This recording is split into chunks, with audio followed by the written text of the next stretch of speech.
Olá, meus queridos, aqui quem fala é o Rodrigo e hoje nós iremos continuar meditando a liturgia do dia que a igreja nos propõe. E hoje a igreja celebra a memória dos proto-mártires de Roma, ou seja, os primeiros mártires da igreja de Roma. Ela celebrou São Pedro e São Paulo e logo em seguida celebra a vida desses valorosos mártires do primeiro século do cristianismo. Bom, nós sabemos que a igreja ela nasce no Oriente Médio. Ali, Jesus prega o Evangelho, reúne um grupo de discípulos em torno de si e os envia para pregar ao mundo inteiro.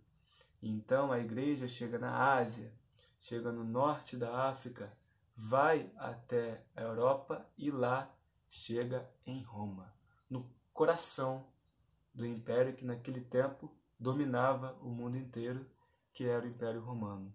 E lá, guiada por São Pedro e São Paulo, a igreja se estabelece, se consolida e se confirma ao longo do tempo como a igreja mais importante do cristianismo inteiro, como nos ensina Santo Irineu de Lyon. E então, a igreja vai crescendo. O movimento cristão ele vai se tornando cada vez mais presente no Império Romano e aquilo começa a incomodar o imperador, porque o Império Romano ele era politeísta, ou seja, ele acreditava em vários deuses, tudo era Deus, né? Deus disso, Deus daquilo, e aí de repente chega os cristãos pregando um Deus único e verdadeiro. Bom, os judeus já faziam isso, mas a diferença para os cristãos é que eles pregavam um Deus que se fez homem, ou seja, que se fez ser humano e habitou entre nós. E aquilo vai mexendo com o coração das pessoas. As pessoas vão vendo a falsidade daqueles falsos deuses, né, que eram meramente estátuas, e vão percebendo a verdade cristã do Deus único e verdadeiro, nosso Senhor Jesus Cristo, que habitou no meio de nós. E aquilo vai causando um burburinho, uma movimentação que incomoda o imperador, que também era idolatrado, como se fosse um deus. E então, no ano de 64, o imperador Nero, um homem completamente louco, ele incendeia a cidade de Roma e coloca a culpa nos cristãos, como se eles tivessem provocado aquele incêndio.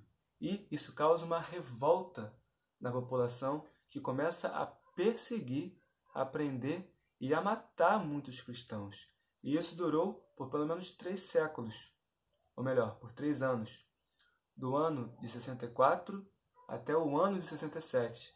Essa perseguição do imperador Nero e do povo romano aos primeiros cristãos que habitavam em Roma.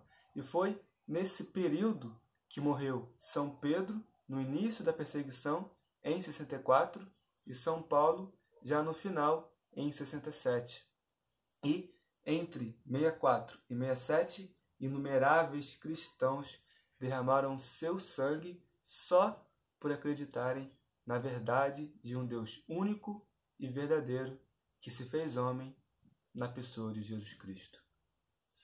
E então, esses cristãos valorosos hoje reinam gloriosos no céu e foram capazes de perder o universo.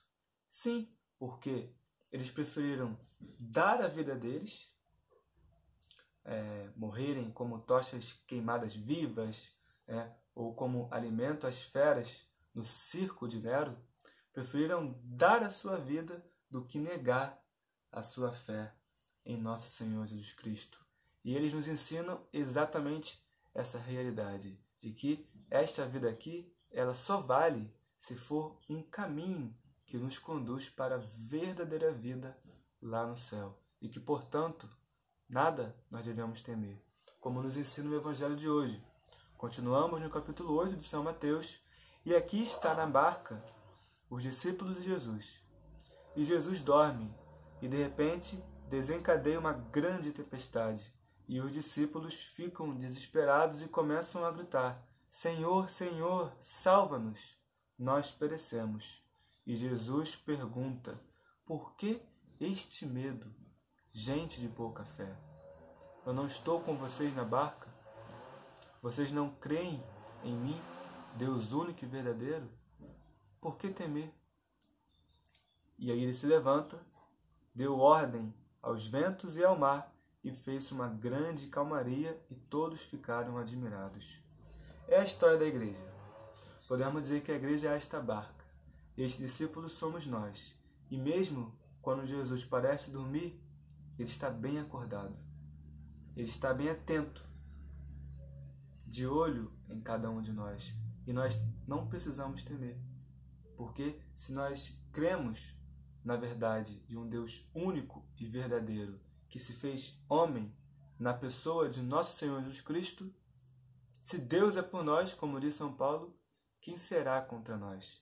E estes mártires de Roma nos ensinam exatamente essa realidade de que nós não devemos temer perder a vida aqui na terra, mas sim a vida lá no céu. E se preciso for morrer para defender essa verdade, como eles morreram e tantos mártires assim o fizeram na história da igreja, que nós estejamos prontos a dar a nossa vida, porque cremos num Deus único e verdadeiro e sabemos que Ele, nosso Senhor Jesus Cristo, preparou para aqueles que forem fiéis até o fim um céu para cada um de nós. Deus abençoe.